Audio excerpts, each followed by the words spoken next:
Olá, você está ouvindo uma produção Christian Vision Brasil. De Onde Brota a Esperança é um devocional para o Advento, a estação que prepara o seu coração para a vinda de Jesus. Hoje leremos o texto de Pedro Ittner, Recarregue. O que fazemos quando chegamos a um consultório médico e precisamos ficar mais de 30 minutos aguardando ser atendidos?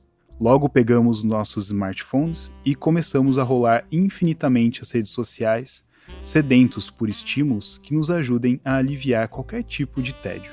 Não suportamos parar, nem por poucos minutos, para simplesmente estar em silêncio, repousar a mente, aliviar a atenção. E assim entramos no fluxo automático do mundo digital, como se rolar o feed fosse capaz de curar o coração. Acontece que horas e horas no Instagram, noites inteiras na Netflix, podem se tornar um desgaste. Sem nem sequer notarmos, a vida automática pode facilmente nos afastar das pessoas que amamos, das escrituras sagradas e até do próprio Deus. Vamos fazer o caminho contrário e voltar ao cenário nada automático do nascimento de Jesus.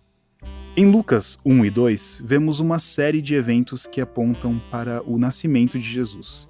A concepção virginal pelo Espírito Santo, a ordem de recenseamento, a longa viagem para Belém, a falta de hospedaria e o curral que acolheu aquela simples família. Maria e José passaram por cada um desses momentos, sendo eles difíceis ou não. E Lucas 2,19 nos diz que Maria guardava todas essas coisas no coração e refletia sobre elas. Ela não estava vivendo de forma automática aqueles momentos, mas sim de forma intencional. Ela percebia o agir de Deus em cada um deles e guardava em seu coração tudo o que estava vivendo. Nesta época de Advento, somos convidados a tomar a decisão de abrir mão do automático, pausar e refletir sobre a nossa jornada. Estamos presos no mar de distrações, tentando apagar os momentos comuns e difíceis da vida? Ou estamos vivendo como Maria, que ouve a voz do Senhor, compreende a sua vontade e reflete sobre o que Ele tem operado em nós? Não desperdice a sua vida, mas reflita no que Deus está fazendo e falando, seja nos momentos em que a alegria é abundante ou nos momentos em que você não encontra saídas. Saia do modo automático, ouça a voz do Senhor e entregue sua vida ao único que pode recarregá-la, Jesus Cristo. Hoje leremos o texto de Beatriz Gonçalves, Frestas. Eu não gosto da minha casa escura. Começo o dia empurrando as cortinas para o lado, abrindo as janelas e deixando a luz entrar, o que é um desafio para o meu marido, que realiza a maior parte de suas atividades com a luz apagada. Até hoje não entendo como ele consegue. Lugares escuros são assustadores. Brincam com nossa imaginação, nos deixam desamparados e, pior ainda, nos impedem de ver nosso dedinho do pé indo em direção à quina da parede. Em todos os casos, o resultado é sempre o mesmo: dor. Também existe a triste escuridão da alma, que dolorosamente toma espaço em nossa mente e coração. Em Lucas 1, do versículo 67 ao versículo 80, vemos Zacarias, cheio do Espírito Santo, louvando a Deus pelo iminente cumprimento de suas antigas promessas. O Senhor, que resgata seu povo, enviaria o Messias, a luz da manhã vinda do céu. Ele estava prestes a visitar o mundo, iluminando e trazendo vida àqueles que estavam mortos em trevas. Talvez você esteja passando por dias sombrios. Infelizmente, experimentamos momentos assim deste lado da eternidade. No entanto, a sua escuridão não precisa ser eterna, pois a luz encarnou e habitou entre nós. A luz da manhã que iluminou o mundo também pode nos libertar hoje da nossa escuridão. O versículo 76 nos convida a proclamar essa boa nova.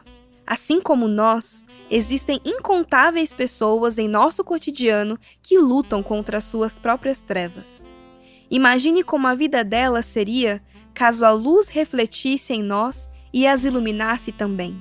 Tenho adotado um exercício contemplativo logo ao acordar. Observo a luz entrando pelas frestas da janela e me lembro que as promessas do Senhor já se cumpriram. O sol da justiça já raiou.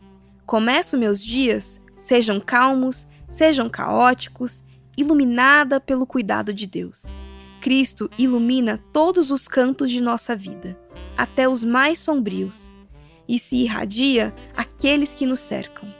Nos dias claros ou escuros dessa peregrinação em direção ao lar eterno, Ele nos guia pelo caminho da paz. Jesus é a luz da esperança que jamais se extinguirá. Hoje leremos o texto de Ana Duarte, Promessa de Redenção. A narrativa bíblica e suas personagens são fascinantes. Em alguns casos, há relatos extensos e cheios de detalhes com diversos livros que nos dão perspectiva e entendimento.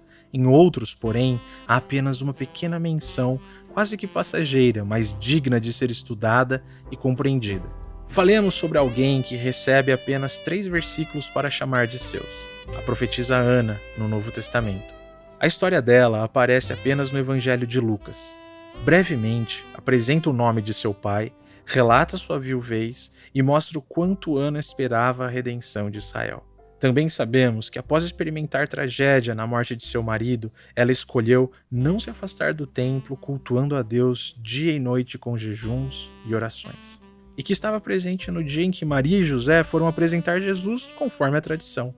Algo que pode passar despercebido ao ler a passagem é o fato de ela estar naquele momento no templo. Por muito que fosse parte de sua prática diária, foi o cumprimento de suas orações. O povo judeu respirava as promessas de redenção. Desde a tenra-idade, eles aprendiam as histórias, as leis e as promessas de que um dia viria um descendente de Davi e seu reinado seria eterno. Eles ativamente esperavam pelo filho da promessa, aquele que viria esmagar a cabeça da serpente. Esperavam e oravam. Ana passou décadas esperando e orando. Quando celebramos o nascimento de Jesus, um convite nos é feito: voltar nosso coração para a promessa da redenção. Da mesma forma que ele veio na primeira vinda, a palavra nos promete que ele voltará e nunca mais haverá choro, dor e separação. Um convite a esperar e orar, assim como Ana esperou e orou e seus olhos viram o Salvador. Acaso Deus não fará justiça a seus escolhidos que clamam a Ele dia e noite? Continuará a adiar sua resposta?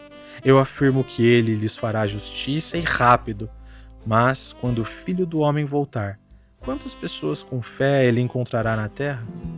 Esperamos que tenha gostado. Para ver e ouvir mais materiais como esse, acesse a nossa página adventonatal.com.br e conheça mais recursos totalmente gratuitos preparados pela Christian Vision.